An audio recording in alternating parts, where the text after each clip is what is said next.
Assalamualaikum warahmatullahi wabarakatuh. Halo teman-teman semuanya, selamat datang di channel LED Elektro 90.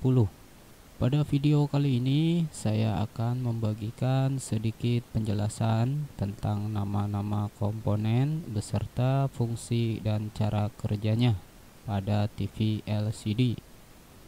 Baik teman-teman, yang pertama kita akan mulai dari rangkaian power supply atau PSU. Secara sederhana, power supply atau catu daya adalah komponen elektronik yang dirangkai untuk menghasilkan daya atau tegangan yang dibutuhkan untuk menjalankan kinerja sistem rangkaian selanjutnya. Lalu, apa saja sih nama komponen dan fungsinya pada rangkaian power supply? Baik, kita mulai dari soket input listrik AC. Inilah yang dinamakan soket atau konektor 3 pin, di mana fungsinya yaitu untuk menyambungkan dan mengalirkan arus tegangan listrik AC. Selanjutnya ada komponen bernama fuse atau sekring yang fungsinya sebagai pengaman saat rangkaian ini mengalami konsleting. Untuk komponen selanjutnya yaitu varistor.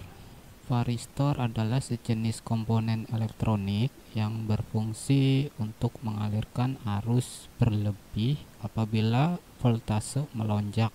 Jadi secara sederhana ini sebagai proteksi selain dari sekring agar rangkaian terhindar dari arus voltase listrik yang melebihi dari 220 volt AC. Selanjutnya komponen kapasitor yang fungsinya sebagai filter atau penyaring dalam rangkaian power supply. Kemudian diikuti komponen bernama induktor atau EMI filter, di mana EMI filter berfungsi untuk menekan dan menyerap gangguan elektromagnetik yang masuk ke dalam rangkaian. Dengan demikian, EMI filter dapat melindungi komponen elektronik dari kerusakan dan menjaga kinerja sistem tetap stabil. Untuk selanjutnya ada juga yang dinamakan kapasitor. Ini kapasitor keramik, di mana fungsinya dalam rangkaian ini kapasitor sebagai pengaman body atau grounding pada sebuah rangkaian elektronik.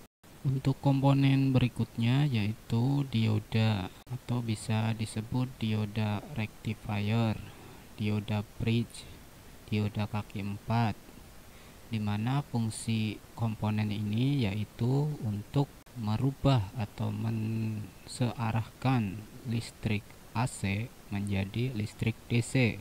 Selanjutnya ada komponen bernama kapasitor atau biasa disebut elko, di mana fungsinya sama seperti kapasitor yang pertama, yaitu sebagai filter atau penyaring arus atau sebagai penyimpan arus listrik DC sementara. Untuk selanjutnya ada komponen bernama trafo. Ini yang dinamakan trafo switching, di mana fungsi trafo ini adalah sebagai jembatan untuk menurunkan tegangan dengan frekuensi yang telah diatur oleh rangkaian driver berupa MOSFET, mana output dari trafo ini akan menghasilkan satu tegangan DC setelah melewati dioda ultrafast. Baik teman-teman, itulah tadi beberapa nama komponen beserta fungsinya yang berada di bagian blok primer, di mana blok primer itu adalah rangkaian elektronik yang terhubung langsung dengan input listrik AC PLN. Apabila terjadi kerusakan pada rangkaian primer, ciri-cirinya yaitu pada saat rangkaian ini atau suatu elektronik dihubungkan ke listrik AC, maka MCB listrik PLN akan turun atau trip, diikuti dengan fuse atau sekring pada rangkaian ini akan mengalami putus.